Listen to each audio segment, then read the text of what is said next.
give you a couple of minutes to get ready and we will start. Let me also say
Buenos días. once again, let me greet all the viewers on our digital platforms.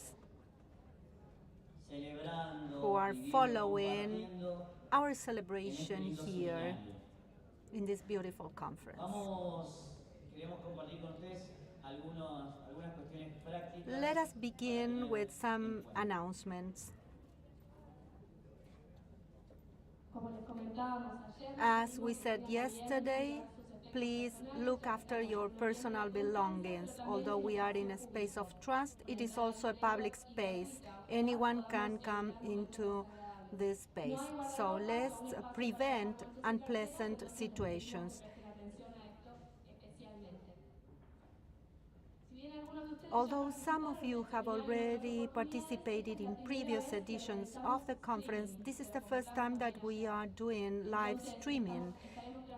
So we will be broadcasting through our YouTube channel, Class Digital in Spanish and Uniservitate in English. So please refrain from moving around and walking in the hall while the sessions are taking place. You may have seen the booth for CLAYSS outside the room. There you will also be able to recover any lost items. We also have Ciudad Nueva, a non-for-profit organization, and Noveduc, two publishing houses that have their booths outside the hall, and they have their publications on sale. You can visit them during the breaks. For those of you who participated yesterday and those who are joining us today for the first time, let me ask you to please be here on time. When you go to another room and then come back, please make sure that you do it on time. As you know, CLAYSS has an active participation in social media. I invite you to visit our accounts on Twitter, Facebook, and Instagram to see the postings from yesterday. We have posted videos and photos from yesterday's sessions. If you want to post your own pictures, please tag us with the hashtags that you see here on the screen.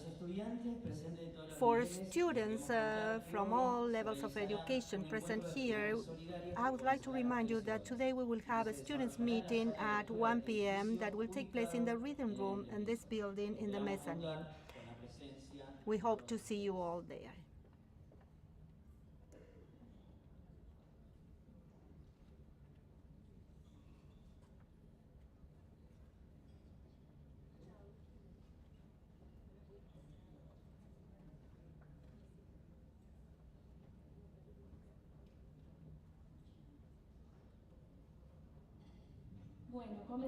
All right, let's start.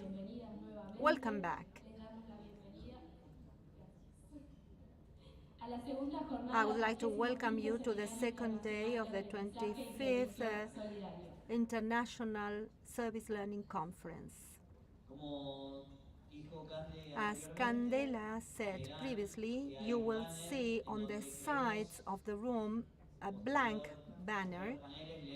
So after the panels, we would like to read your messages addressed to CLAYSS on the occasion of its 25th anniversary. At the end of the day today, we will have a children's orchestra today from the National University of Avellaneda.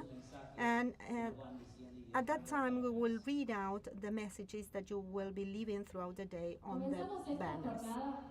We'll start with a plenary session. The title of the session is From Solidarity Projects to Service Learning Institutional Programs.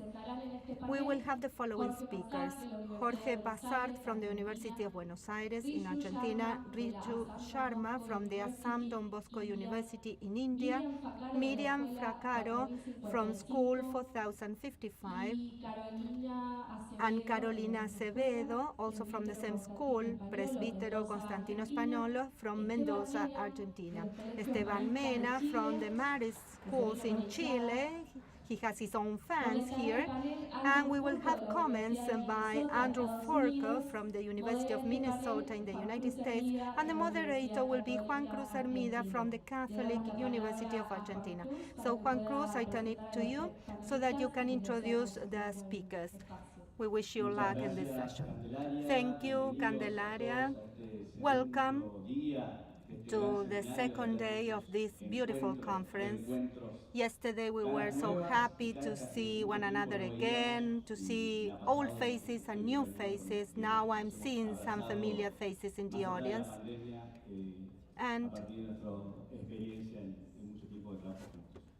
you can't hear me? Hoy Can you hear me? en la Argentina se celebra el Día In de la Argentina, Solidaridad. we celebrate Justo the por Solidarity Day. casualidad o no, el seminario de aprendizaje y servicio solidario The fue un día tan International importante Service Learning como Conference es el is tema de taking la place solidaridad. ¿Y por on qué a se very hace, important se date, celebra en and that is Argentina the Day of ese día en Solidarity that we nacimiento de la Madre Teresa de commemorate Calcuta? here in Y en esta Argentina, universidad se commemorating celebra the el Día del birth of Mother Voluntariado, Teresa of Calcutta. justamente So, para poner and un foco we en el sentido also profundo de la celebrate solidaridad. the Day of Anoche cuando llegué a Volunteering. casa, estaba con la Last anécdota antes night de I pasar got home al and panel.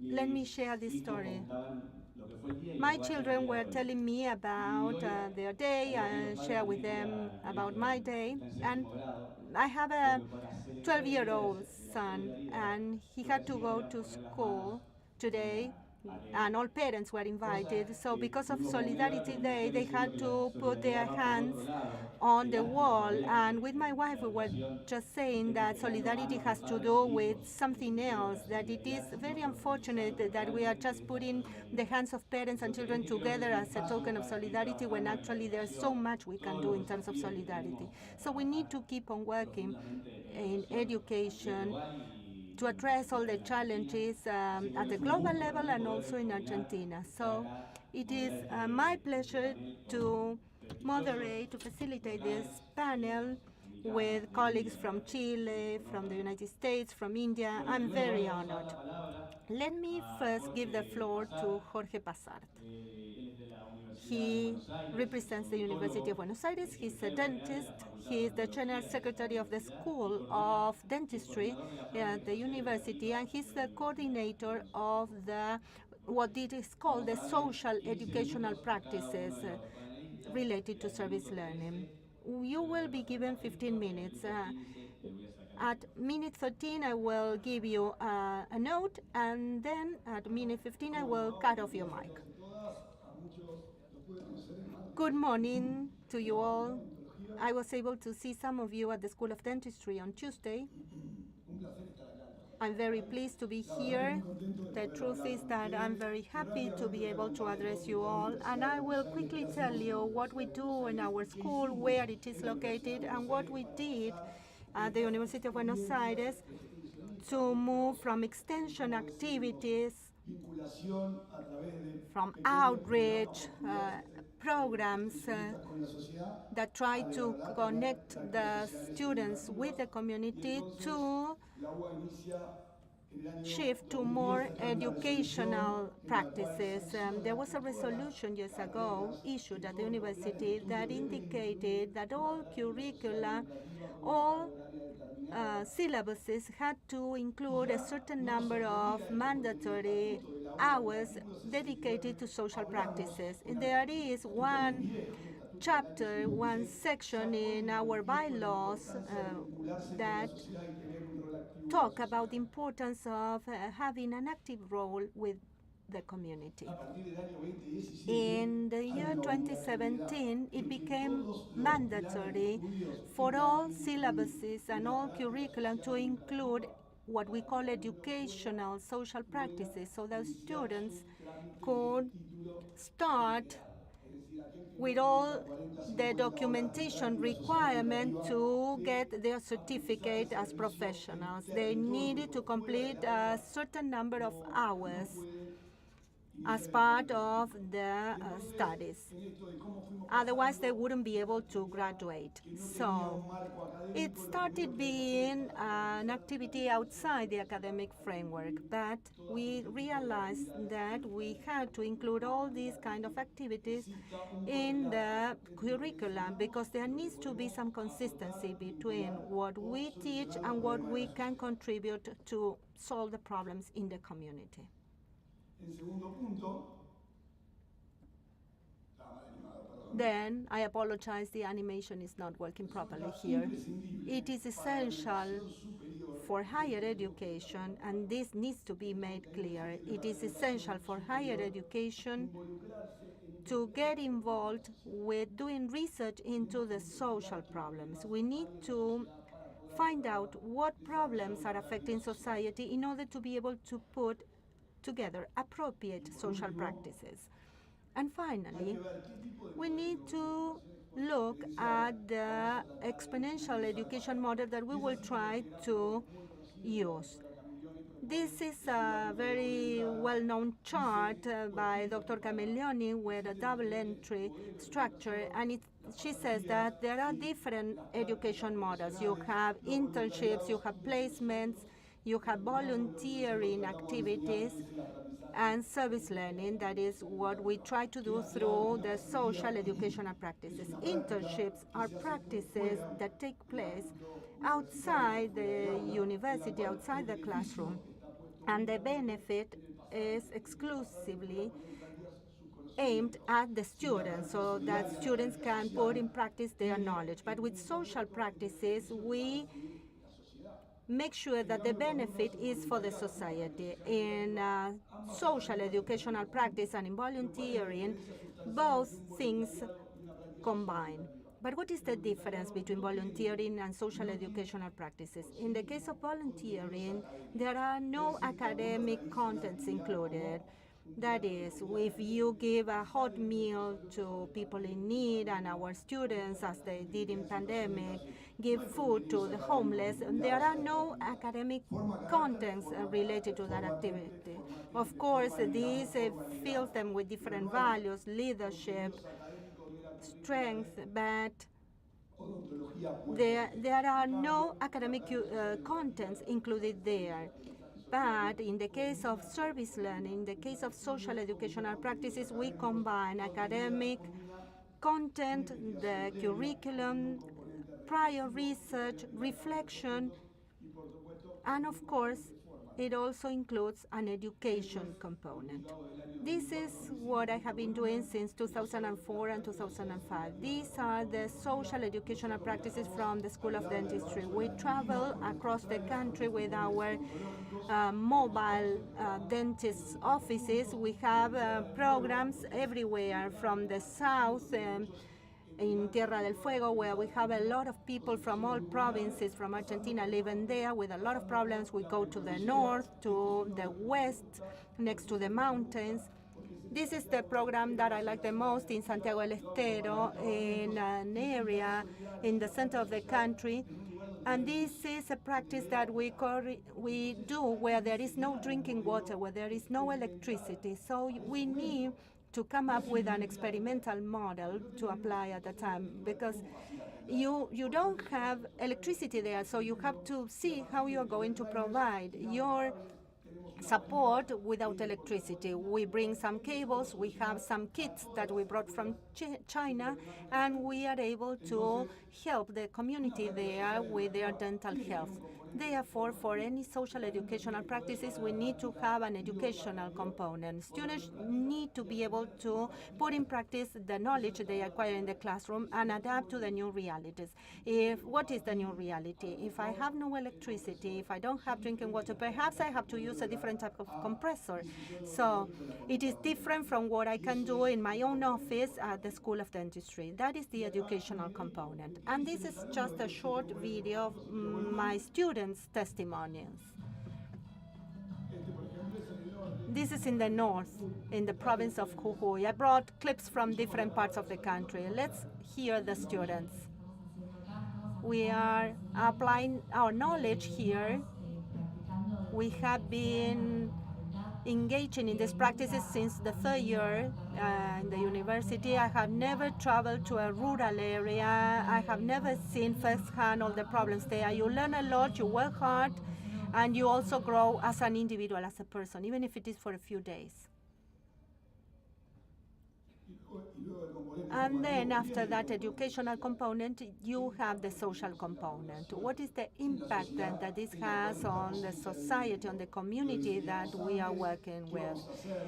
Our prior design, who are we going to focus on? Are we going to treat children of school age, their families, and this has to do with the community that we provide treatment to. This is very helpful because we don't have the resources or the money to pay for a dentist. I have never paid for a dentist. I have never taken my child to a dentist. I arrived 8 years ago and I had a toothache, I had inflammation, I was crying out of pain, and now that has changed completely. I encourage you to continue to support me because this is the starting point of many things. So, there is a social component. What is the impact that we have on society?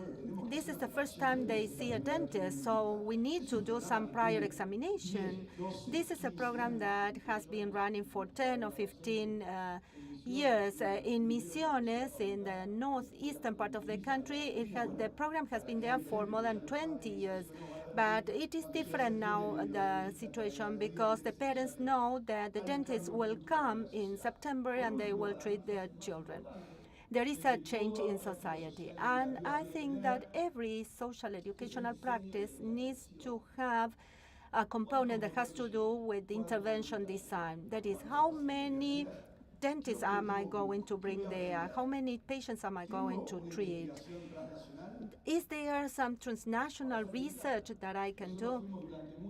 To be clear, for many years we went to a school in Santiago del Estero, and all of us would apply a certain fluoride varnish that is different from what we do in our office here in Buenos Aires. It is like a lacquer that you apply with a brush on your wet teeth. We realized, following indicators, that there were significant changes. And when we came back in the School of Dentistry, we put forward a proposal for a law that would establish that that kind of product had to be applied to all children. So that is taken social educational practice to a higher level. It's something that we are giving back to society. We need to be able to do research so that the state can later on replicate that at a higher level. And this is the video for the intervention component. You teach everyone how to brush their teeth. You bring several chairs, and then you decide that you're going to treat, for instance, this year, the students in the first and the second grade, and the next year, those in third, fourth, and fifth grade. So here we are proposing a 5-year program. So what is the objective that you have for this program? To do research and to be able to plan your outcomes. And finally, what I like the most, after the educational, the social, and the research components, you have the reflection component. What was the impact on students? What was the impact on teachers? What are the teachers saying, the teachers that have been working in this program for years? I've been coming to this location for 8 years as a teacher. Valeria is a good example of this program. She was my patient. She used to be my patient when she was in the second grade. Today she's 24. She's a chef. She's studying to become a teacher, and she doesn't have a single caries, a single cavity. Look at the records. She received her first treatment in the first grade, and now the student has received treatment every single year. This has been an excellent experience. We get to know other realities. We can help people that have no resources. They give you a lot of love in return. You feel encouraged to keep it on. I haven't finished yet. Just bear with me for a couple of minutes. So, a few conclusions for our university, for the academic secretariat, and the secretary for extension activities. Social educational practices for us are an expression of university extension activities. Universities build knowledge, identify problems, and turn into instruments that can change realities. And I should also say that yes, we are talking about experiential education. I'm about to finish. This is the last video. And we try to, and we want to include these practices in the syllabuses and in the curriculum, and for that we need to take it to another level. In the university, we have more than 50 programs, we have technical degrees, and we have 300,000 students. How can we make sure that engineers, accountants, lawyers engage in these practices? We have a program that is called UBA in Action. We have monthly meetings, and when students or teachers from a school see what the others are doing, they start replicating the activities. This is a video to show you what we do on a daily basis in the city of Buenos Aires. We participate in these meetings. We are part of a community here. This is not the space of a university. This is the university community. We help those that are most in need, the ones that need our help. Here you have students from economics, from law, dentistry, veterinary sciences. I want to thank the UBA. We go all together to a community. The students of the School of Law receive advice to how to apply for a subsidy for energy supply. And accountants help people know how to deal with their taxes. The students from the School of Medicine teach them about vaccination. And students in their first year start telling children in higher education in high school, what the program is about, what they can do. So everybody makes a contribution to changing the reality, and they meet every month in different neighborhoods, in different communities, all of them trying to build a better society that can only be better if you have engage students in the community. Orthodox education has changed. Orthodox education needs to evolve, and that evolution has to do with understanding the problems faced by society. Thank you so much for your attention. Thank you, Jordi, for sharing the components of this program at the UBA. Now I'm going to give the floor to Riju Sharma from the Assam Don Bosco University from India to get ready. Perhaps I'll have to switch places. She is the director and professor at the School of Humanities and Social Sciences of the Assam Don Bosco University. She coordinates the service learning and the Universidad program there. She has worked in youth programs, and she has sat in different committees. She participates in research projects with UNICEF and the Assam government in areas of social change, behavior, and local self-management. And here we will have consecutive interpretation. We will give the speaker more than 15 minutes, but we have already told Riju that we are going to keep the time quite strictly. Your time is on.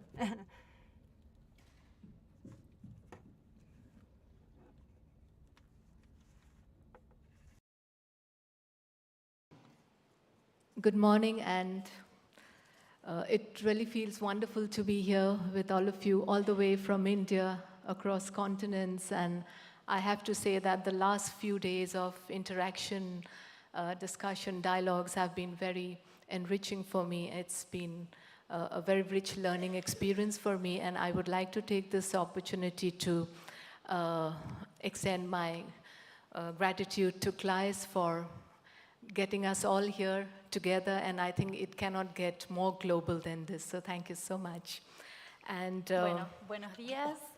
Primero quiero agradecer muchísimo estar aquí. Es una maravilla poder estar aquí con gente de todos los continentes. Estos han sido días de mucha interacción, de mucho diálogo y ha sido una experiencia de aprendizaje muy enriquecedora para mí. Así que quiero expresar mi gratitud a CLAYSS por esta oportunidad y más global que esto era imposible. Okay, so I will have two parts in my presentation, though very quick. I thought it is important for me to give you the context as to how we locate service learning in my country, in my region, and in my university, and then I will take you through the process of institutionalizing service learning in Assam Don Bosco University. Bueno, mi presentación va a estar dividida en dos partes. Por un lado, quiero contarles el contexto, dónde estamos, cómo ubicamos el aprendizaje y servicio dentro del país, dentro de la región y dentro de mi universidad, la Universidad Assam Don Bosco, y después quiero contarles el proceso de institucionalización del aprendizaje y servicio. Well, the map you can see, this is, I come from the northeastern part of India. And northeastern part of India is home to a number of ethnic communities, and it's very diverse and has its distinct characteristics. And of course, it's diverse and also very colorful. And I would say it is also called the Land of Seven Sisters. This has a lot to do with the history of the formation of these 7 states, and so there is diversity as well as coexistence in our region. Mm-hmm. Bueno, acá pueden ver el mapa donde estamos ubicados. Estamos en el noreste de la India, una zona con muchas complejidades étnicas, mucha diversidad, mucho color, una zona muy colorida. Y tenemos una larga historia de servicio en la región basada en esta diversidad y en esto me quiero concentrar en mi presentación. Okay, just to give you a background, we recently, that is on 15th of August, we celebrated our 75th year of independence, and we've come a long way after a long colonial past. Of course, I do not go into the colonial constructions, but yes, it is time for us to rejoice, but also look back. We've had quite a lot of achievements, accomplishments, but yet I think lots need more to be done, and more so at the when we look at the human development indicators of maybe MMR, maternal mortality rate, infant mortality rate, sanitation health. So there's quite a lot still to do in our country. Bueno, el 15 de agosto es el día de nuestra independencia, así que es una fecha muy especial para nosotros. Nosotros tenemos un extenso pasado colonial, que ahora no voy a repasar la historia de mi país, así que esa es una fecha para celebrar realmente. Tenemos mucho todavía por hacer, pero hemos logrado muchas cosas, tenemos muchos logros, aunque todavía, como dije, hay mucho más. Los indicadores de desarrollo humano demuestran que todavía hay mucho trabajo por hacer, ya sea los indicadores de mortalidad infantil, de educación, etcétera, pero bueno, hemos avanzado. Okay, and this is where I would like to position Don Bosco University in the journey of service learning. I'm sure you all know that Don Bosco institutions are led by the Salesians of Don Bosco, and an Italian saint in, I think, in the 18th century here. And they work a lot with the youth and young people, and to create leaders for today and tomorrow in the service of humanity and mankind. And we, being a Don Bosco University, we are fully embedded in its philosophy. Bueno, como les dije, soy de la Universidad Assam Don Bosco. La Universidad Assam Don Bosco sigue los principios del santo italiano, que era del siglo XVIII, Don Bosco, y trabajamos con los jóvenes, los futuros líderes, para formar a los líderes del futuro en la idea del servicio, para que estén al servicio de la humanidad. Y estamos totalmente embebidos en la filosofía de Don Bosco. And social commitment is core to the vision of the university. Social commitment is part of the Don Bosco way of life, and the core values that we follow in our social commitment is definitely we believe in the agency of family and communities. We are a communitarian society, and we believe in the agency of the community. We believe in the episteme of the community, and we work with a strength-based approach through participation. Bueno, nosotros, como dije, estamos comprometidos con la filosofía de Don Bosco, con su estilo de vida. Creemos profundamente en la importancia de la familia, de la comunidad. Somos una sociedad profundamente comunitaria y trabajamos profundamente para lograr esos objetivos.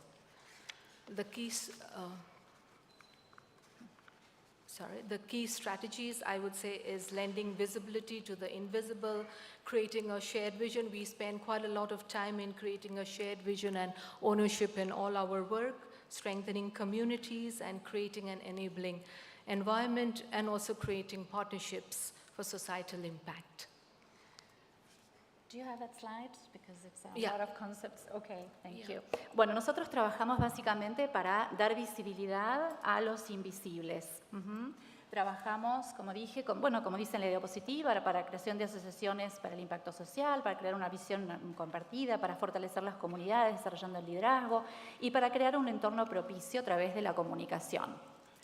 Okay, so it is in this context that it was in 2019 that, It was in 2019 that we introduced service learning at our university, but this does not go to say that we did not have service learning earlier, but it was called in different terminologies like social commitment, outreach programs, extension activities, but it was in 2019 that so service learning was introduced, and it came at a time when even the UGC, that is the University Grants Commission, which is a statutory body of institutions of higher education in India, also came out with a mandatory course of 2 credits that fostering community engagement in institutions of higher education. So it came at a right time when the government also said that yes, we need a 2-credit course on service learning, and even our university started this course. Nosotros comenzamos con el aprendizaje-servicio en la universidad en 2019. Si bien antes estábamos haciendo aprendizaje-servicio, pero bajo otros nombres, actividades de extensión, participación comunitaria, etc. Pero como aprendizaje-servicio comenzamos en 2019. Y justo en ese momento, la Comisión de Becas Universitarias de la India, que es una entidad de la India que trabaja con las instituciones de nivel superior, creó un curso de 2 créditos, que da 2 créditos sobre aprendizaje-servicio. Así que fue bastante oportuno, fue muy coincidente el hecho de que en esa época también nosotros empezáramos con el aprendizaje-servicio como tal. Okay, so once we said that we start service learning, so it's not enough to tell the teachers to start service learning, but we thought that we need to capacitate them, and there was a core committee set up wherein we looked into the structures, processes, the modalities of assessment and evaluation and everything. So the first step was that we had a capacity building program for our faculty, facilitated by Professor Susanna Walford and Professor Andrew Carlson from Minnesota State University, and they worked with our faculty for 3 long days, and at the end, every department had kind of a skeleton syllabus for service learning. Bueno, cuando decidimos comenzar con el aprendizaje-servicio, no era suficiente decirles a los docentes que empezaran con el aprendizaje-servicio y ya, había que capacitarlos para eso. Había que darles estructuras, enseñarles los procesos, las metodologías. Entonces organizamos un curso de capacitación, vinieron profesores de la Universidad de Minnesota, hicimos una capacitación de 3 días y así pudimos armar el esqueleto de estos cursos de aprendizaje-servicio. Which was very much embedded in the curricular content. Yeah, I go a little fast. And, todo esto va incorporado en el contenido curricular, por supuesto. Yeah, and so we had a service learning framework. We have a document which is quite large, but I've tried to cull out some important points.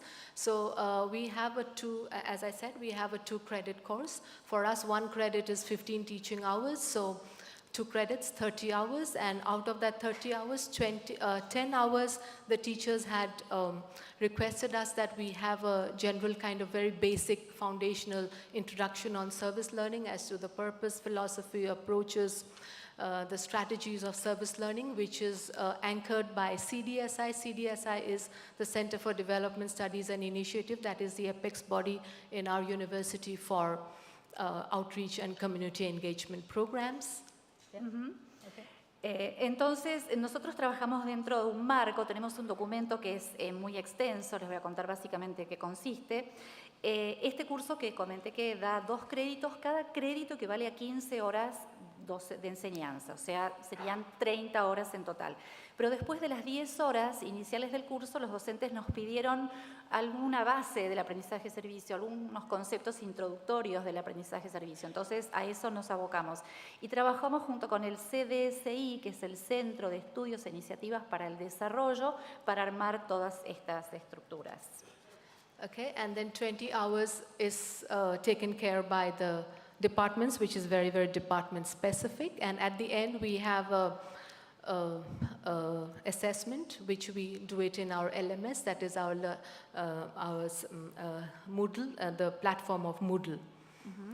Entonces, después de esas 10 horas iniciales, vienen otras 20 horas que son más específicas de cada departamento. Y finalmente, la evaluación que hace cada departamento a través de la plataforma Moodle. So this takes care of the 2 credit, that is the 30 hours, and then we have the service hours of 180 hours for a 2-year course, 200 hours for a 3-year course, and 300 hours for a 4-year course. This 4-year course is more to do with the engineering, and in fact, their statutory body makes it mandatory for 300 hours because somewhere they have felt that there's a total disconnect of what they learn and what they do after they graduate. So this came as a very a welcome step for us too. Bueno, y allí se ven la cantidad de horas de cada programa, ¿no? El programa de 2 años tiene 180 horas mínimas de componente de servicio, el de 3 años 200 horas, el de 4 años 300 horas, y el hecho de que esto se haya hecho obligatorio es muy importante para nosotros porque asegura que no se desconecte lo que los estudiantes hacen en la universidad con lo que después vayan a hacer en su vida profesional. So I think one optimistic point here is that there seems to be a movement of service learning in our country with even the government pushing it on the institutions of higher education to take service learning forward. So I think we are at the right time now. And the structure, very quickly, I would go through. We have a core committee with the Pro Vice Chancellor, Registrar, Directors, and of course the Service Learning team. Then what we have done, we have around 25 departments. So we have a faculty in charge of every department who actually runs the functioning part of the entire structure.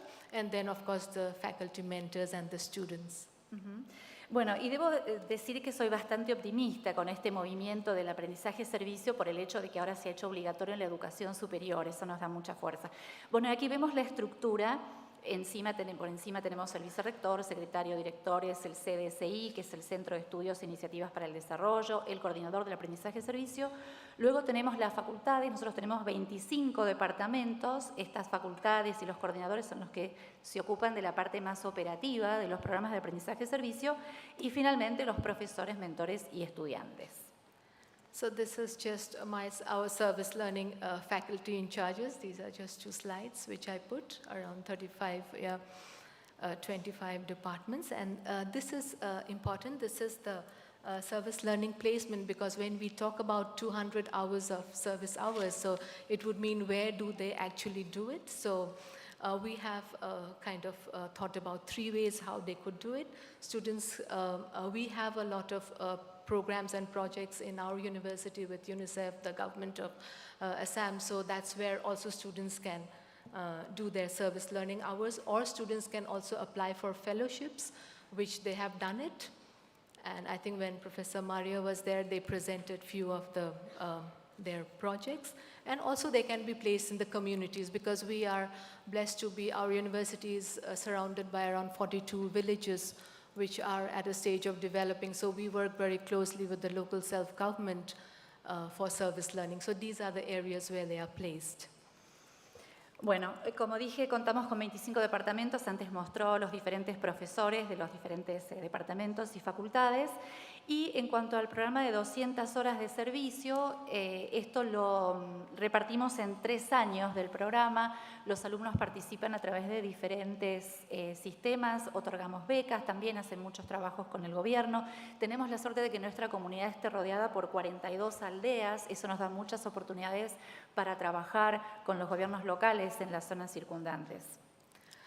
And this is the assessment and evaluation, how we have a timesheet of 10 marks, then a reflective journaling, which is very critical to any social commitment programs, a summary report of 20 marks, faculty supervision, and a presentation where I'm invited to, I can attend any of the presentations also. So I have tried to, of course it's very new, it's just 2 years, we will have to review and revise it also, and I look forward for your comments too.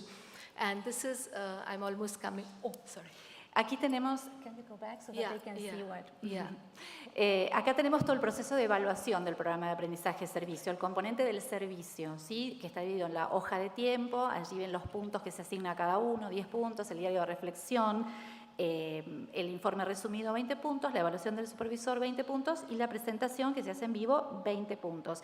Esto es muy nuevo porque hace solo 2 años que lo estamos haciendo, así que lo estamos revisando y agradecemos también cualquier comentario que ustedes nos puedan dar para mejorarlo. So this is just, we have the regulation and syllabus book where every department has to put their service learning course, the content has to be there. And on the left side, you see this is our academic calendar where we plan everything for 6 months. And I just got this, we have the service learning calendar as to when marks have to be uploaded in the Moodle platform. And also when do we have all the orientations, just taking you through very, very quickly. Bueno, simplemente les muestro por un lado el manual que contiene todas las regulaciones y todos los programas. Cada departamento tiene que subir allí sus programas y a la izquierda mostraba el calendario académico, el calendario de las actividades de aprendizaje-servicio que todos tienen que subir también a la plataforma. Yeah. This is just a picture of what Professor Neves shared yesterday, the pure drinking water, and this was handed over to the community partners by the ambassador of the European Union to India, Thomas Kozlowski. He was there in our university, and you can see also on the screen is our vice chancellor. And yeah. Bueno, acá tenemos simplemente para que vean un proyecto de purificación de agua que le entregamos a la comunidad. En la entrega estuvo presente el embajador de la Unión Europea ante India, Thomas Kozlowski. Allí, bueno, ven algunas imágenes. Yeah. And just to end it up, I think I'll summarize the challenges and the way forward. Challenges, of course, it's something new that we have come up with, and we are trying to, the nomenclature is also, from community engagement to outreach to finally to service learning, where we feel that the components of service learning are very complete with care and reflection and the academic input.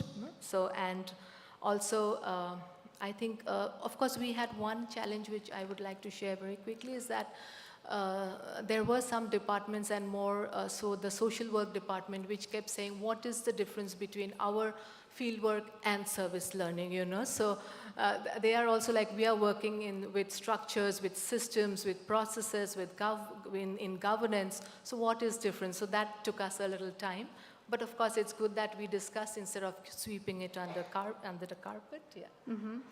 Bueno, en cuanto a los desafíos, bueno, como les dije, atravesamos todo este proceso de cambio de nombre. Primero fuimos participación comunitaria, actividades de extensión, aprendizaje, servicio, con todos los componentes de solidaridad, reflexión y el contenido académico.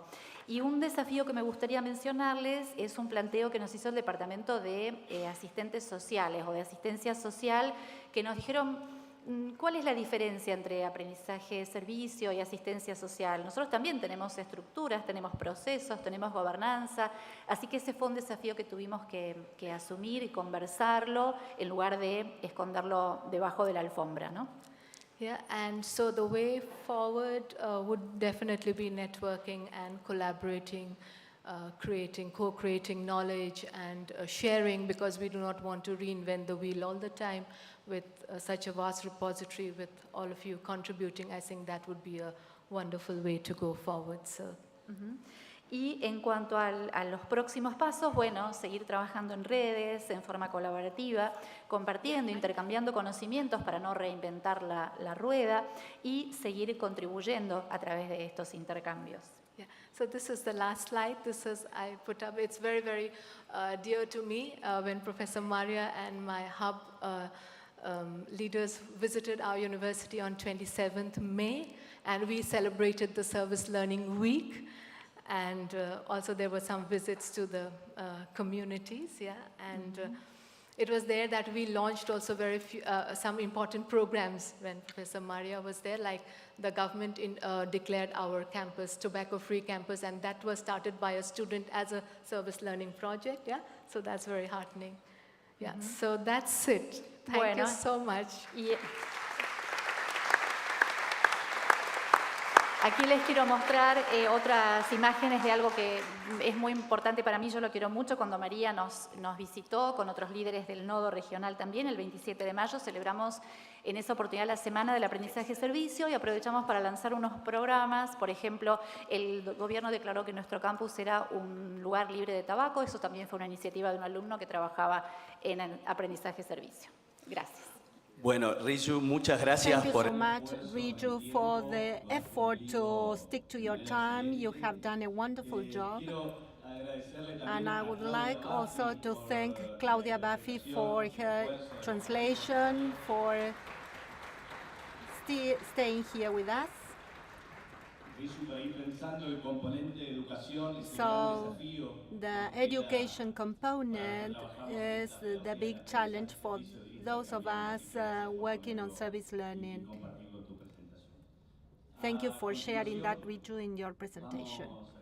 Now we are going to listen to Miriam Fracaro, who is a teacher of natural sciences in San Juan. She also teaches biology in another school, and she is the principal of a school in Mendoza, Argentina. And she is here with Carolina Acevedo, who is a professor of education sciences at the National University of Cuyo.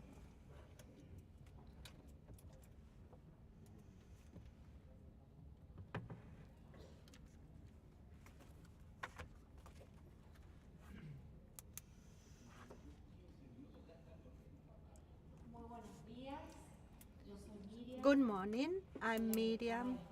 I'm the principal of the Constantino Spagnolo School. Spagnolo, for us in Mendoza, we pronounce it with a Spanish phonetics, and perhaps for people in Buenos Aires, they give the Italian pronunciation. Carolina is my pedagogical advisor, and I want to thank you for allowing us to participate at this conference with part of the team of this school. For you to understand why our school has gone through this process of service learning projects for 30 years, it is important for you to know our starting point, our origin. Our school is located in the department of Junín, that is the smallest in the province of Mendoza.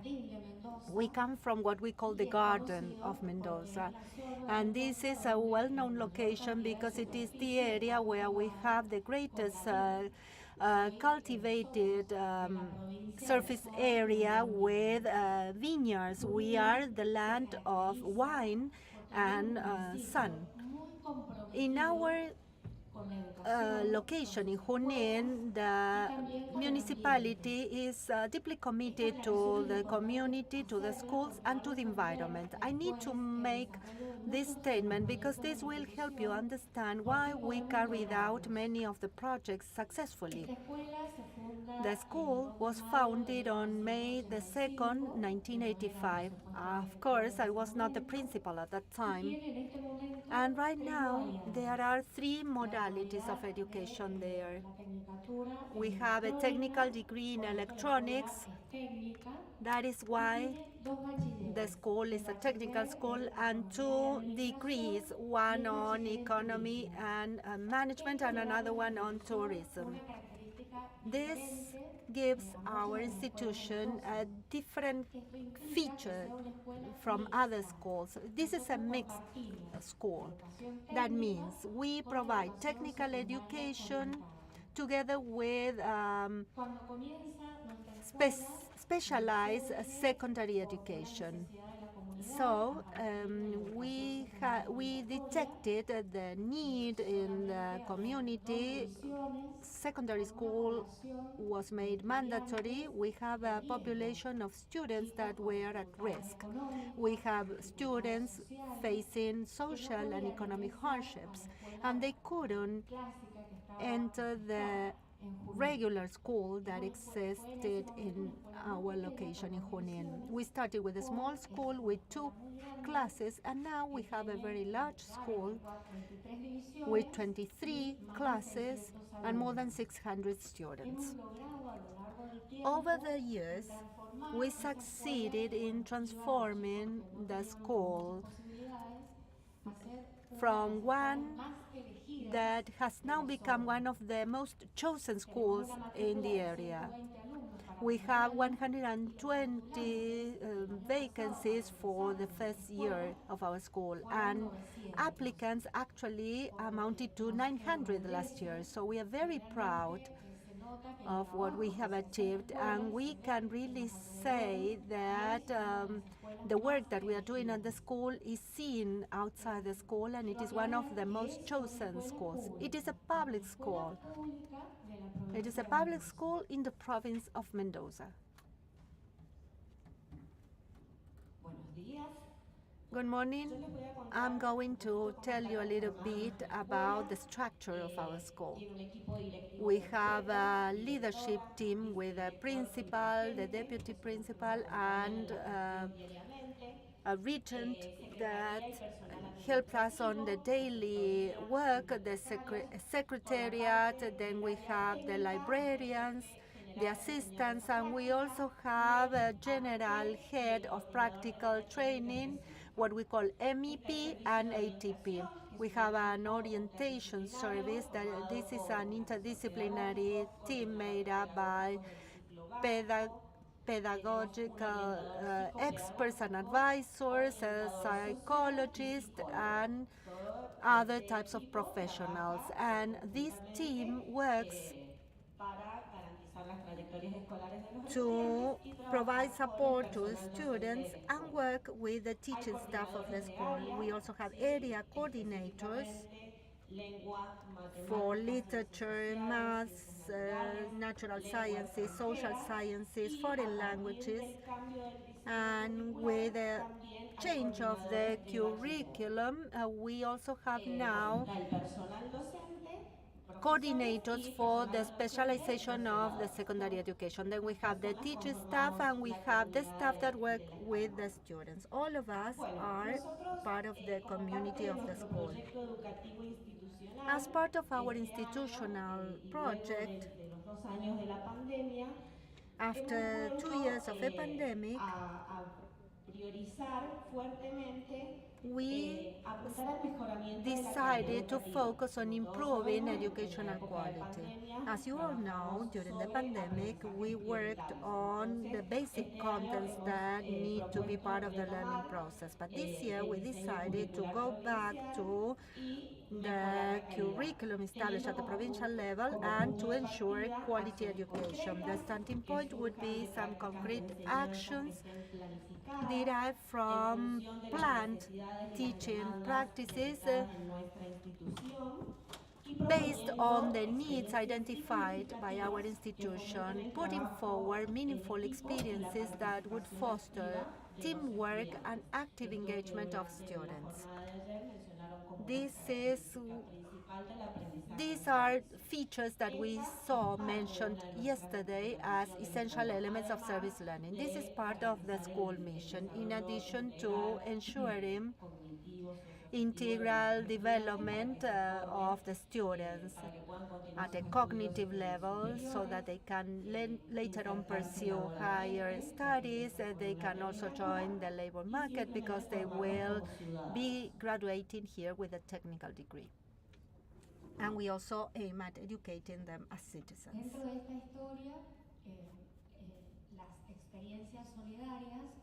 The service experiences started in our school in 1999. Since then, deeply engaged staff started working on these activities, mainly the teachers and the students in the technical subjects. They set up a school radio station connecting with different schools, the municipalities, and different organizations.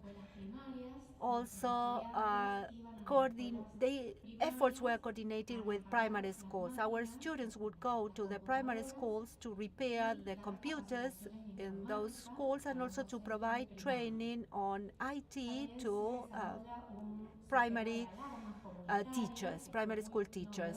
They also installed community alarm systems that was quite novel for us, and it also implied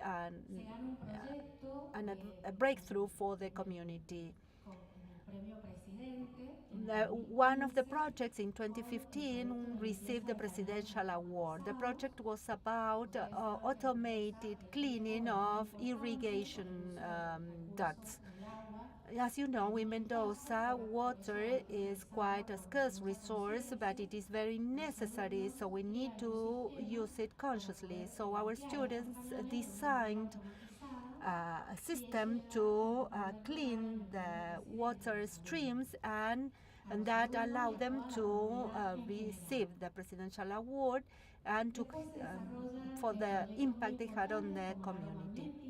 Then they developed another project on a magnetic ring. This is a device for hard of hearing students that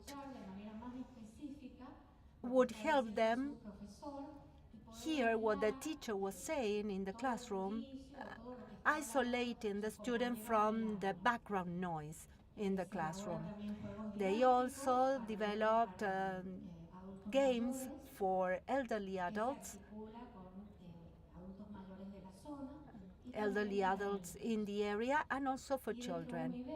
And they also created an automated greenhouse with a solar stove and a solar heater and automated irrigation. Here you can see one of the games that is called Didati. This is the game that was presented to elderly adults in elderly homes so that they could use it to play in order to exercise their minds, their neurons, and that was a very meaningful experience, highly valuable for students and teachers as well as for the elderly adults. So they were excited about this game, so we donated these games so that they can keep on using them.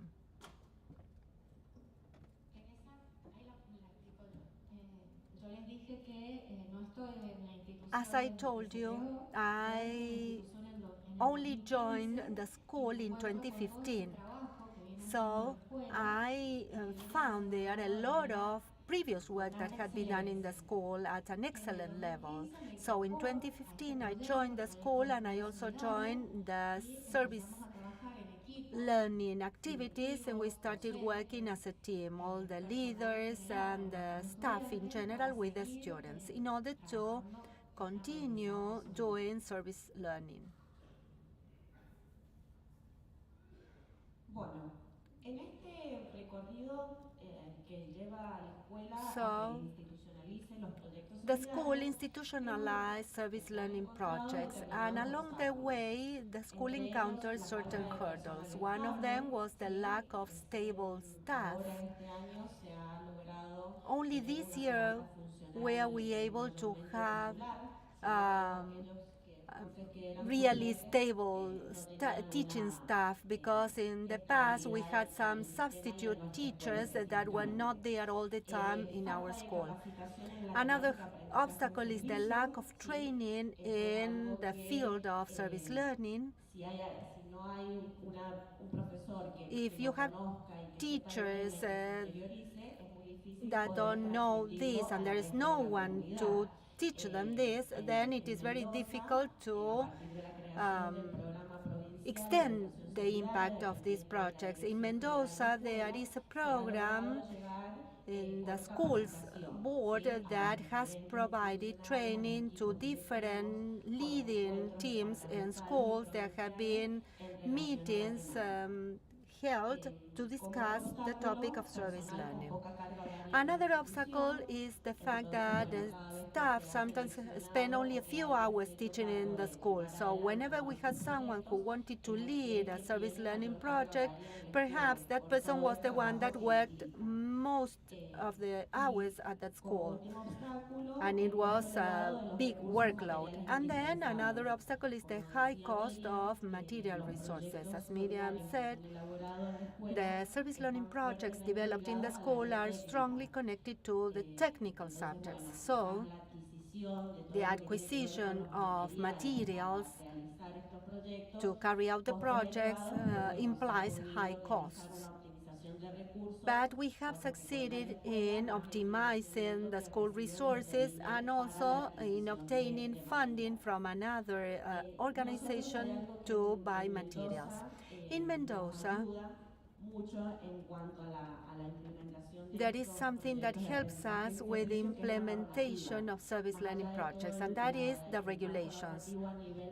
Of course, there are laws at the national level. We have the National Education Act, and we also have vocational training laws, but there are resolutions at the provincial level that provide support and establish the mandatory nature of the implementation of this type of projects. In 2015, the curriculum was changed, and schools were asked to work on certain problem areas. So, in the secondary school, every year students have to do field work, they have to organize youth fora, seminars on specific subjects, and on the fifth year they have to do social community projects.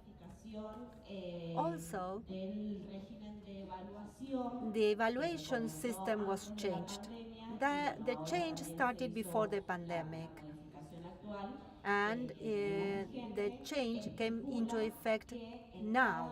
And with this new system, every year in the secondary school, students are required to carry out integrated social projects, including at least 3 subjects and also service learning. So, of course, this implies that teachers have to work together as a team, and there needs to be a collective evaluation of the learning achieved by students through these projects while they are doing the service, when they are providing the service.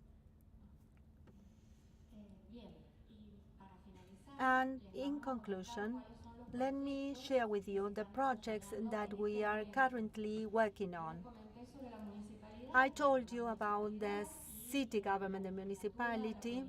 The municipality and the legislature in the province of Mendoza have established regulations about the use of the magnetic ring in all public spaces. So different groups of students in the last 2 years of the school are working to develop the magnetic rings in order to donate them to different institutions, theaters, daycare centers, schools that have students with special needs. So they have donated this device to several spaces.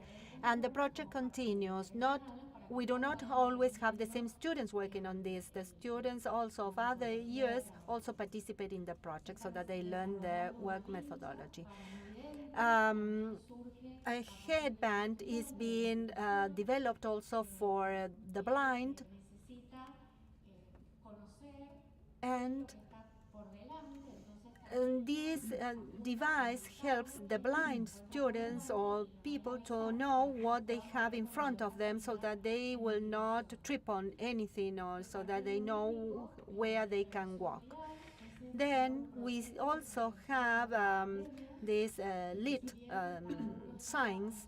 This was developed during the pandemic. The students were at home, but they were able to work on the projects at home. And at the end of the pandemic, the provincial government authorized us to welcome back students in the school with all the necessary protocols in place so that they could complete their practices. Although this was not an internship, they worked on the project to develop this kind of signage. These are signs that have all this lighting system. They came to the school, they presented the project, and now these signs are going to be installed along the streets of the location. We also have a map with reliefs for blind people, and I'm sure that this will be shared with other institutions. And in our school, we have one again, a hard of hearing student. So the idea is to develop like a bell with a light signal that will indicate to the student when he can come in or out of the classroom and help him walk through the school. So this is a highly valuable school. All of us are deeply committed to the school. We love being in the school. We love working for the school, and we love sharing the projects with the students, which are based on specific problems of the community. We love trying to address those problems and to provide support to our students in achieving all these objectives. Thank you so much for your attention.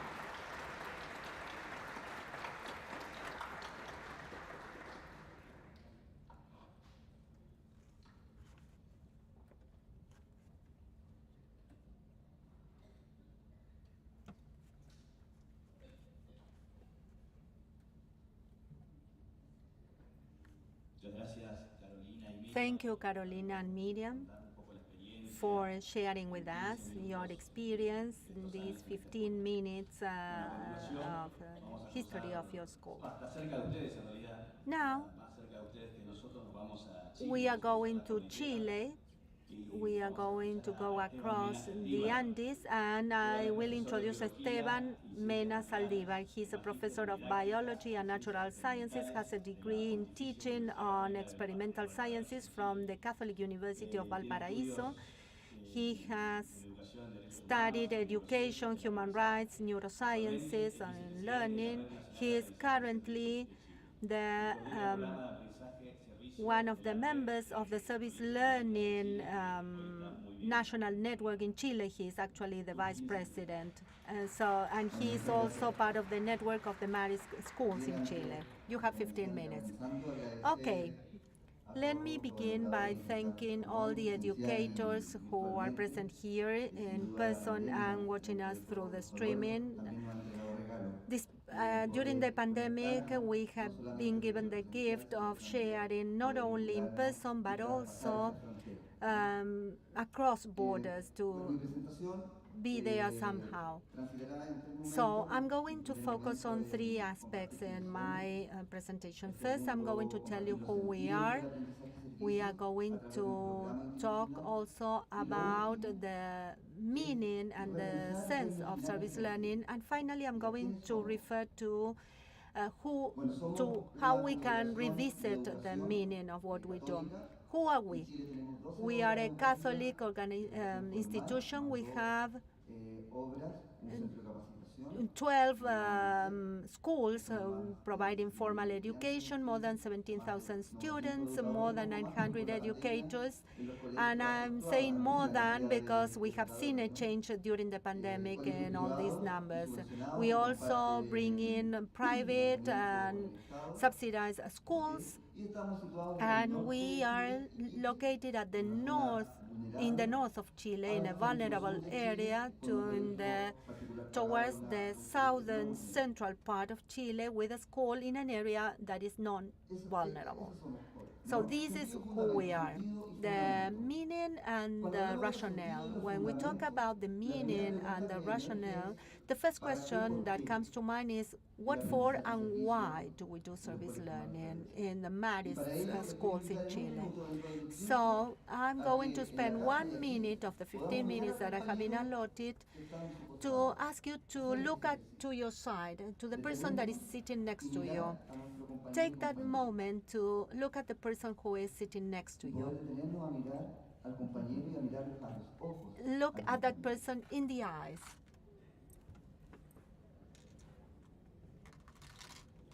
Sin duda, a través de esta Undoubtedly, mirada, de este with this ejercicio exercise que seguimos haciendo, that we are still nos surgen doing, diferentes dificultades y obstáculos. we La find primera es different el obstacles poder and mirar. difficulties. First, to be able to De este to look ejercicio tan elemental at the que es other mirar person, a to Andrew. look at Andrew. Pareciera que me cuesta. It seems that it's difficult to do such a simple thing. It seems difficult to look at someone in the eye.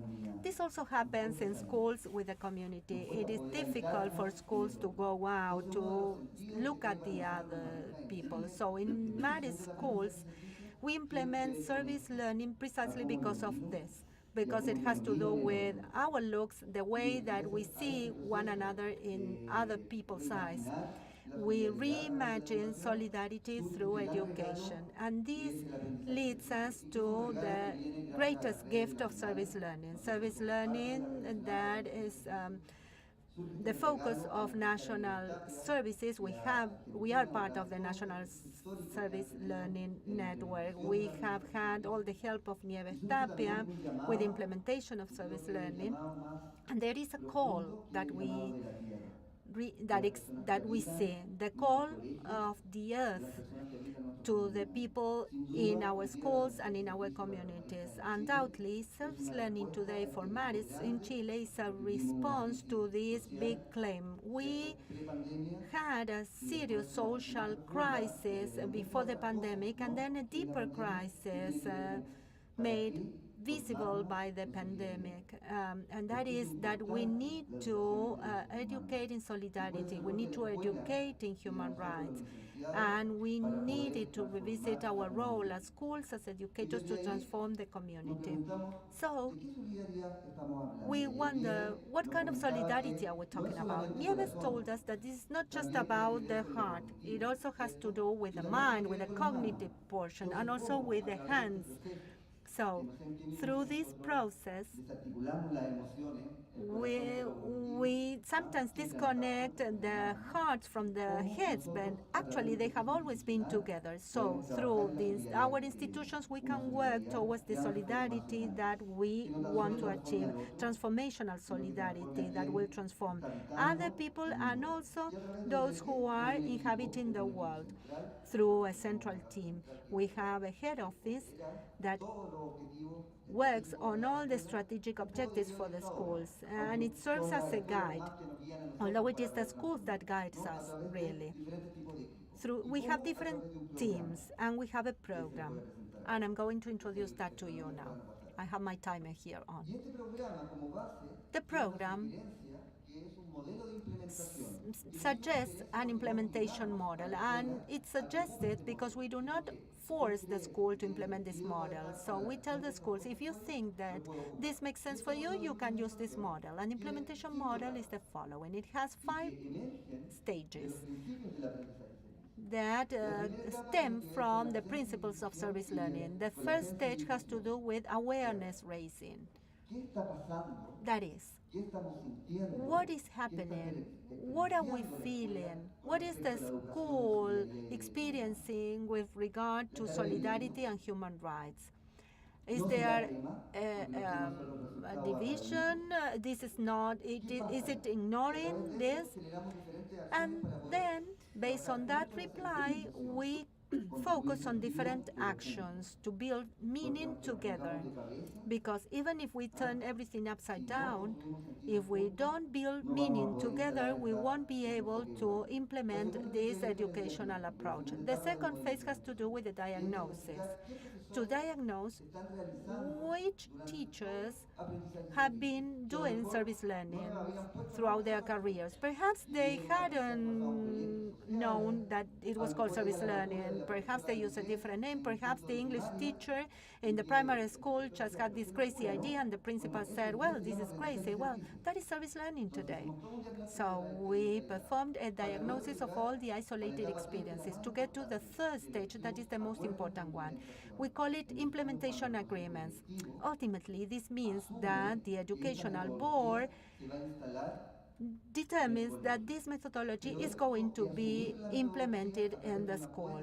But there should be an agreement with the head office, and that should be a shared agreement. And it is there where we may see some conflict. Some schools agree to these implementation agreements only at the leadership levels, and in others already with the teaching staff. And they really come up with a school community where the teachers, the educators, are part of the decision-making process. We think that that is the only way of building meaning together. They need to have an active role. And then we move on to the implementation stage. That is, the educational community, for instance, decided to start with a process to develop service learning projects only in the first grade in the primary school. And that is the agreement. And the next year, they will do it in the second grade. So we provide support to that implementation process. And then we get to the fifth stage. This is not a linear structure. It is a circular structure.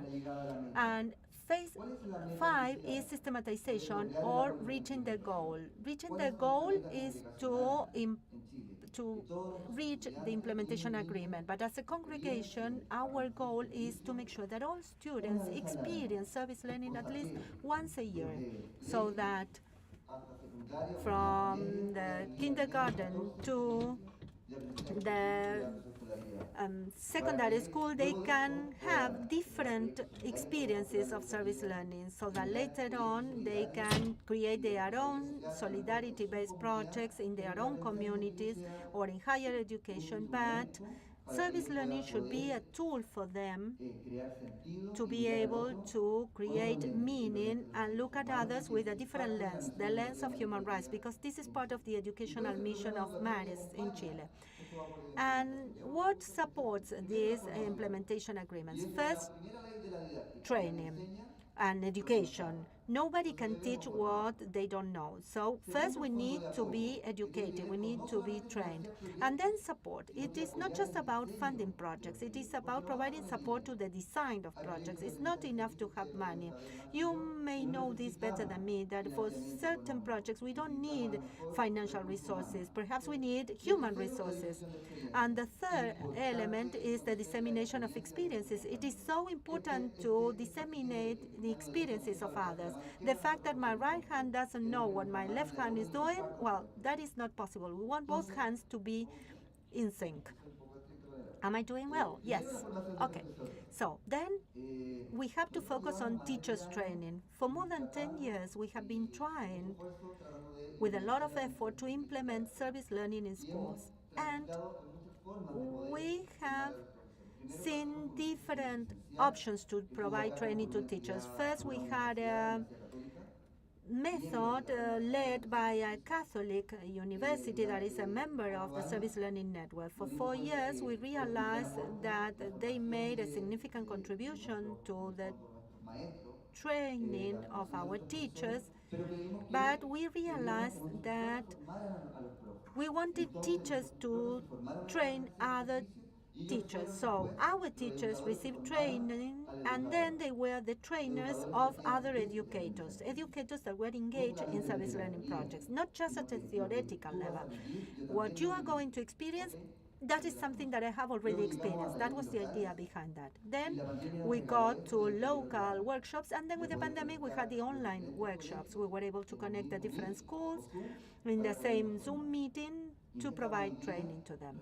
So today we are trying to get the good aspects of the pandemic. We are trying to say, well, of these 2 years of the pandemic, what things we can continue to do to help promote service learning. Then we have the dissemination of service learning experiences. We need to share information.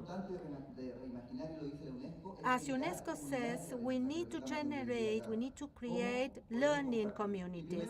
So we need to share. And we have news through the website, through emails. Then we started a newsletter dealing with service learning experiences. And some people would say, well, that is not service learning. And others said, yes, that is service learning. So there were enriching discussions taking place. So you had teachers, students, and the community, and that is an intimate, unique process. So through these newsletters, we are trying to say, well, perhaps it doesn't fulfill all the requirements to be service learning, but it is headed in the right direction. We try to be flexible using the basic principles. And then we said, well, newsletters are not enough. We need also a web page, and that happened during the pandemic. So we had a website for all our teachers to be able to share their experiences in Chile. It was quite difficult. It was difficult to build an international service learning community in the Marist schools, but we don't want just to remain in our own group. We also want to share the experiences of other schools in order to grow together. After all these actions that contributed to the implementation of the agreement with the schools, in a teachers' meeting dealing with a different subject, one day there were 3 educators. I was already working on service learning, and there were 2 teachers dealing with solidarity. And we started talking over coffee, and we said, and what if we copy what CLAYSS did? What if we also have our own service learning conference and we bring together our teachers? And that is what we did in 2016. In 2017, we held our first service learning conference with schools in Chile. Then we went to Villa Alemana, another location. With the pandemic, we were able to hold an international conference. We were no longer the Marist schools in Chile. We also have the Marist of the Americas and other schools in the Americas. This year, Nieves was there with us, and we dream about coming back to in-person meetings, but also with streaming like CLAYSS is doing. We are copying everything from CLAYSS because we believe that we can be connected physically and also remotely. And by 2024, we are dreaming about having an in-person conference in Brazil because the Marist school said, well, we want to do this. So they said, well, let's go to Brazil.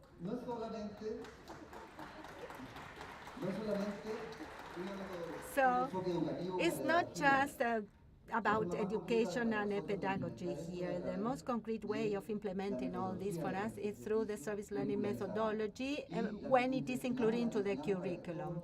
So we are making sure that all our teachers plan for service learning activities just like they plan for any other methodologies. We are in that path now. And then we are also participating in networks. We are part of the National Service Learning Network, REACE. Hello, Manuel. And this has been a significant learning experience for us. We have learned a lot from the network, from the university experience. In Chile, unlike in Argentina, we have a lot of experiences of institutionalization in universities. But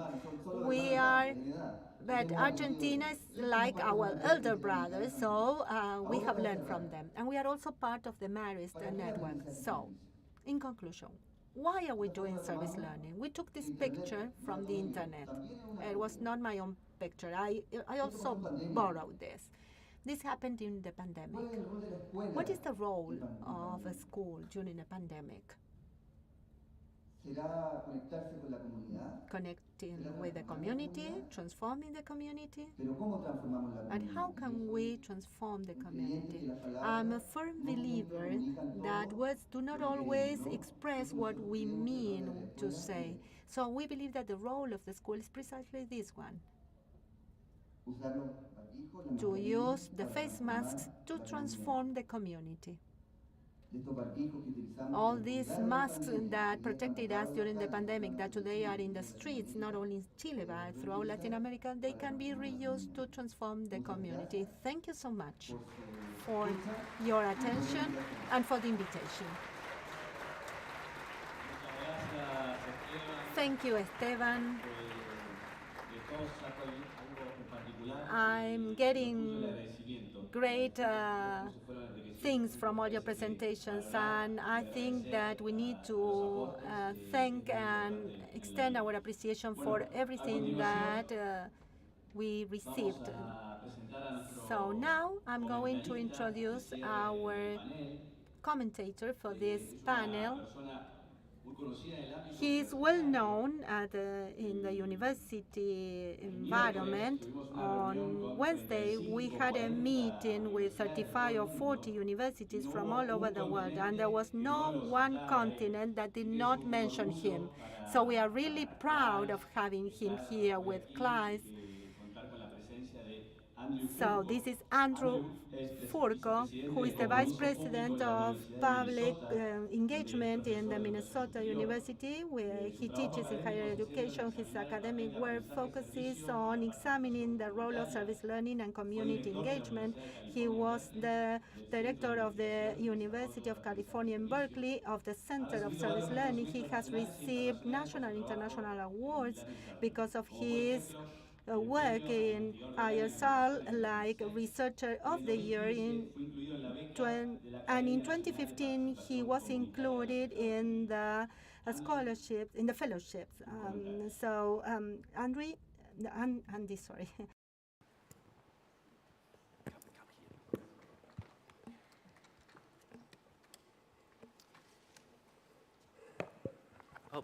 Buen día a todos y todas. Es un gran placer de estar aquí con ustedes. Mi español es muy limitado, con permisión hablo en inglés, ¿sí? Gracias. It's really wonderful to be here at this special time, at this 25th anniversary of the conference and the 20th anniversary of CLAYSS. I participated in my first time at the conference in 1998. I was 5 years old, yes. Bueno, quiero decir que es maravilloso estar aquí en este 25 seminario, el 20 aniversario de CLAYSS. La primera vez que vine fue a la conferencia de 1998. Tenía 5 años nada más en ese momento.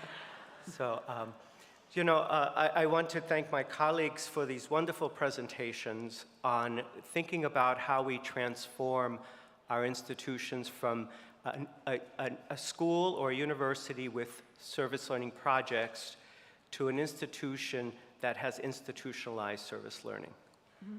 Bueno, quiero agradecer a mis colegas por las maravillosas ponencias y ver cómo podemos transformar las instituciones, transformarlas de ser escuelas y universidades con aprendizaje-servicio a instituciones con un aprendizaje-servicio institucionalizado. So people ask me sometimes, Andy, you study service learning institutionalization. When you go into a school or a university, how do you know service learning is really institutionalized? Muchas veces me preguntan, ¿no? Me dicen, Andy, ¿vos estudiaste la institucionalización del aprendizaje-servicio? Cuando vas a una universidad, ¿cómo te das cuenta que ahí institucionalizaron el aprendizaje-servicio? So there are certain things we look for, and certain things that are present at universities and schools that have institutionalized service learning, and we heard a number of them here, which I'll share in just a moment. Hay ciertas cosas que uno busca, que uno observa si están presentes en una universidad, en una institución que ha institucionalizado el aprendizaje-servicio, y algunas de ellas las hemos visto, de hecho, en las presentaciones que me precedieron. So one of the things that we see at institutions that have an institutionalized service learning program is we see a shift in responsibility for service learning.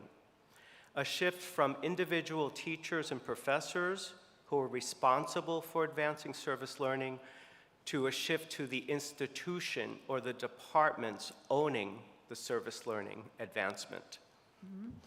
Lo que vemos en las instituciones que tienen un programa de aprendizaje-servicio institucionalizado es un cambio en la responsabilidad por el aprendizaje-servicio. Vemos un cambio de, por un lado, los docentes, los profesores, que son los responsables por los programas de aprendizaje-servicio. Eso se convierte en la institución o los departamentos que se apropian de ese programa de aprendizaje-servicio. So for example, at San Don Bosco, every department offers a course and orientation. So the department is responsible for advancing service learning. At UBA, The syllabi are mandatory to have service learning experiences, so that the courses are responsible, not the individual faculty member. And at Marista schools, all students have to have one experience a year. So the institution is responsible for having and institutionalizing that service learning. Por ejemplo, escuchamos en la Universidad a San Don Bosco, todos los departamentos tienen un curso de aprendizaje-servicio. En la UBA es parte del programa, está en el plan de estudios, es obligatorio. Todas las carreras son responsables de tener aprendizaje-servicio incorporado, no son solamente los profesores o los docentes. En la escuela marista, todos los estudiantes tienen que hacer una vez al año algo relacionado con aprendizaje-servicio.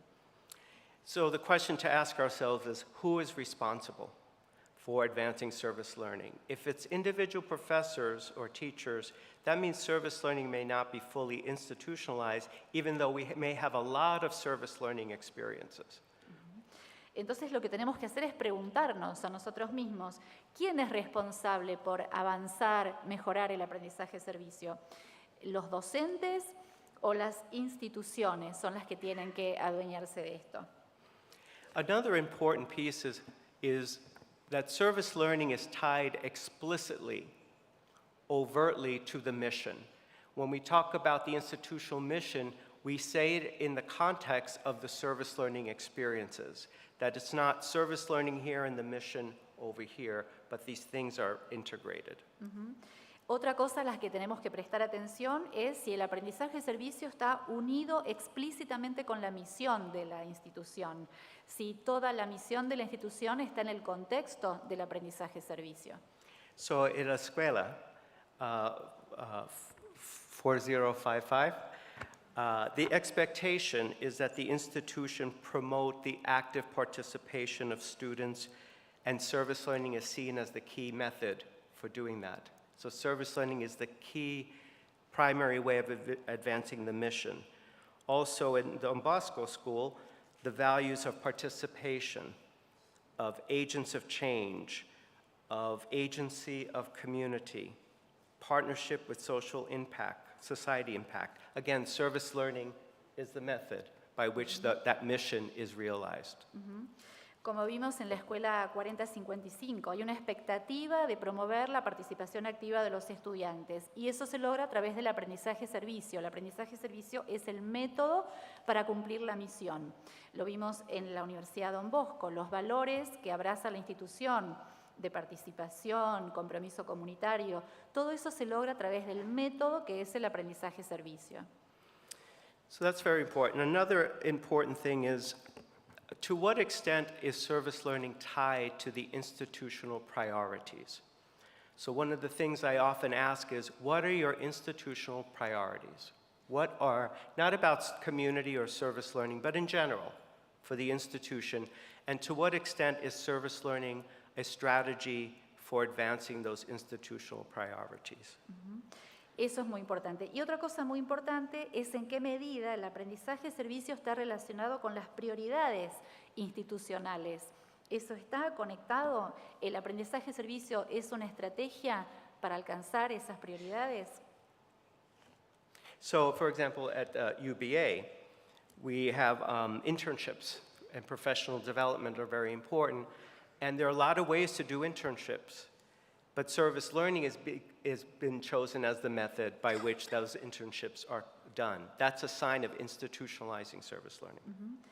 Por ejemplo, vimos en la UBA, tienen el sistema de pasantías. Hay muchas maneras de hacer pasantías, pero ellos eligieron el aprendizaje-servicio como el método para esas pasantías. Esa es una señal de que el aprendizaje-servicio está institucionalizado.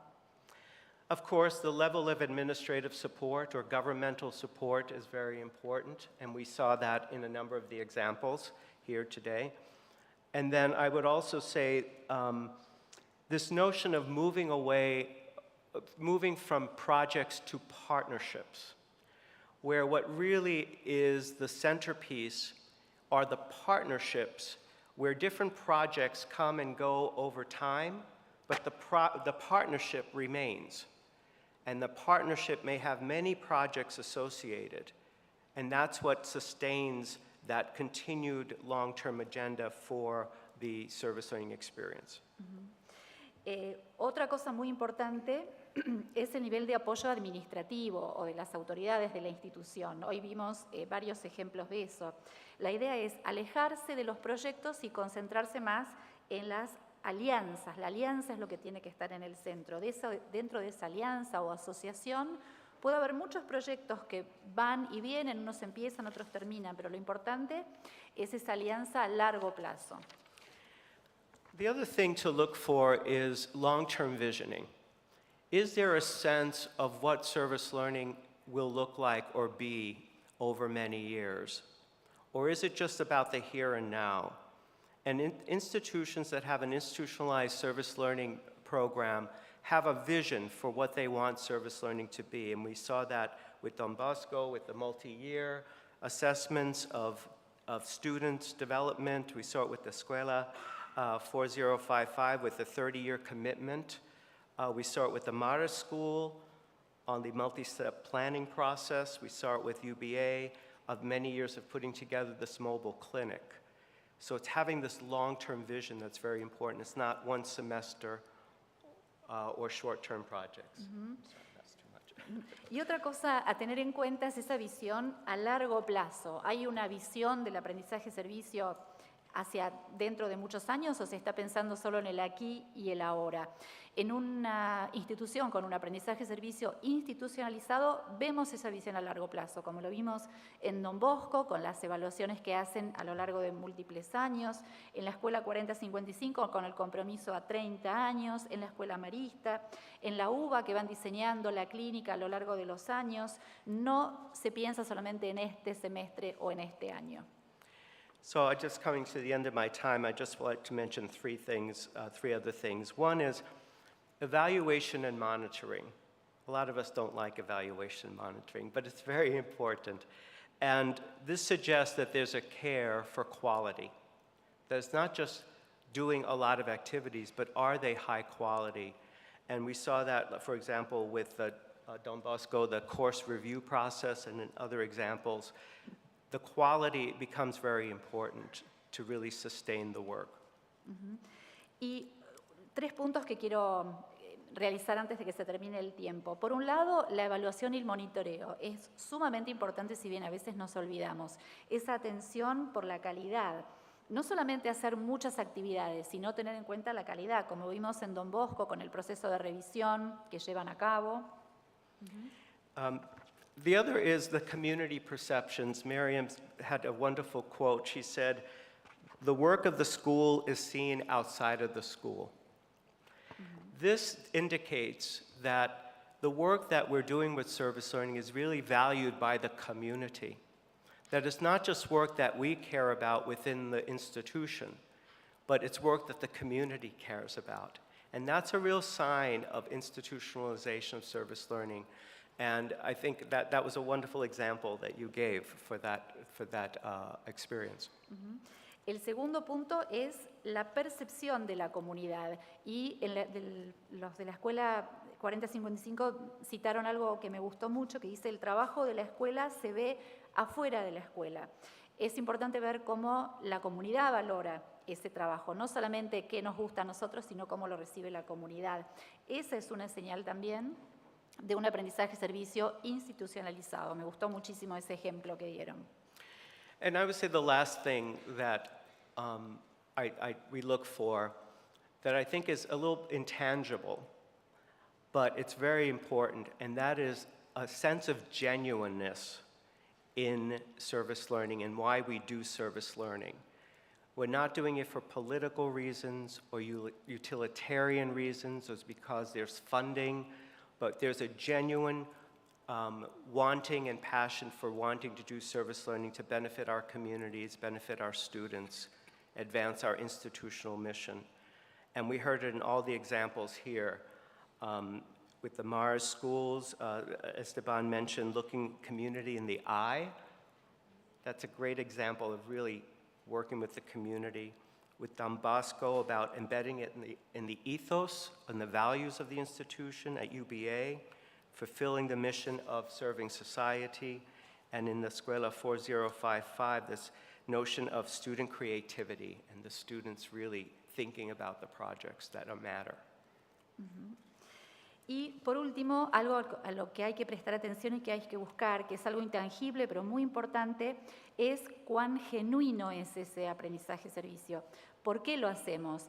No lo hacemos por razones políticas, por razones utilitarias, porque tenemos los fondos simplemente, sino que lo hacemos porque tenemos una pasión por el aprendizaje-servicio para beneficio de la comunidad, de los estudiantes, de la misión de la institución, como vimos en la escuela marista, lo que nos dijeron de mirar a la comunidad a los ojos, en la Universidad Don Bosco, cuando incorporan el ethos, la misión de la universidad, en la UBA, lo que hacen para servir a la sociedad, en la escuela 4055, la atención que le dan a la creatividad de los estudiantes, esas son todas señales de esta institucionalización.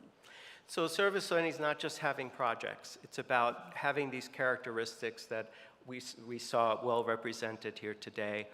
And I just want to end by saying I want to extend my congratulations to everyone for all the work that we do together in community for service learning, and congratulations to CLAYSS for the 20th anniversary and for this wonderful 25th anniversary celebration, and we look forward to 25 more years of this work.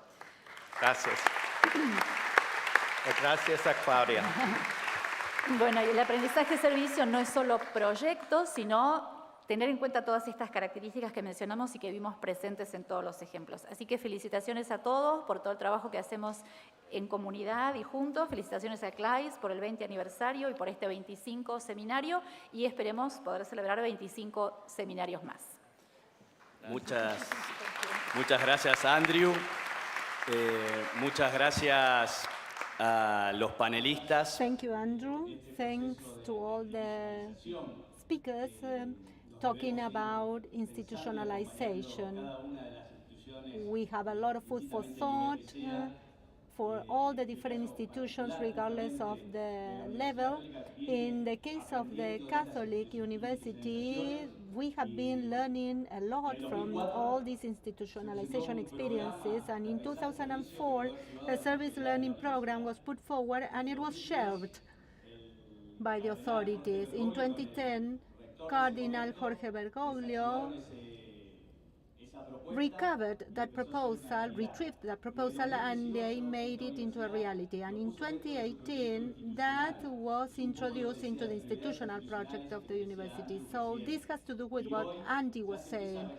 And today we already see recognition of the teaching staff that are part, not only by providing training to them, but also by recognizing them with some monetary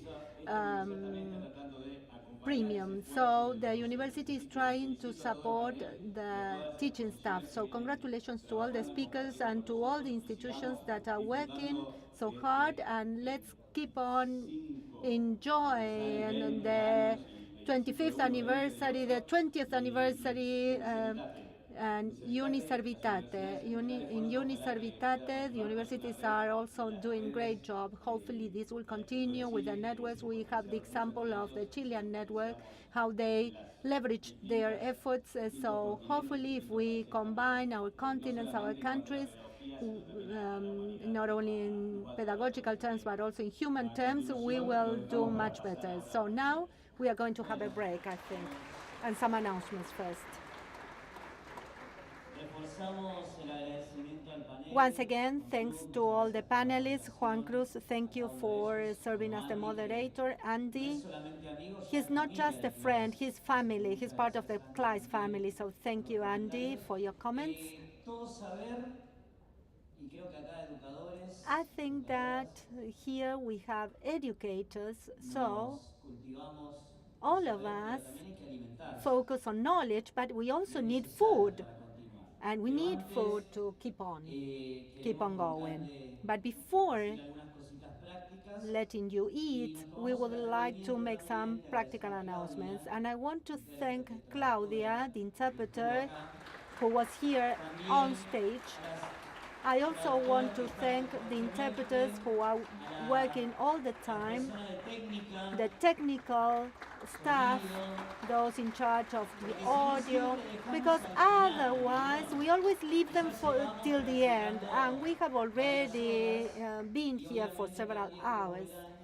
And as you will see, and as yesterday Nieves said, somebody thought that there are like 300 people in CLAYSS. Actually, we are an extended family because you are part of our family, but you can see that we have a lot of CLAYSS members who participate in the panel, but at the same time they welcome you here. They are part of the booths. They are here making announcements, so we adapt ourselves and we provide different services. But we want to highlight this because we just want you to know who you are talking to when you come across the people in the corridors, and we are very proud of what we do. I won't forget of Romina with her photographs. She's keeping a memory of this event. Okay, now we are going to have a break. We'll come back at 11:30. Let me remind you to look after your personal belongings, and remember that books are available for purchase from the two publishing houses outside. And CLAYSS has also opened registration for 3 courses: an introductory course on service learning, another course for higher education educators, a course for service learning leaders and promoters, and this year we are having the 3rd edition of a diploma on service learning together with the Scalabrini Ortiz University and the OEI. So registration is open, and all these courses will start in September. So we invite you to check our website to learn more. So we'll be back at 11:30 for the next plenary session. Thank you so much. ¿Y cuando te agradecieron ahora? Ah, sí, a Claudia, sí. No, salió bárbaro, Claudia. Salió bárbaro.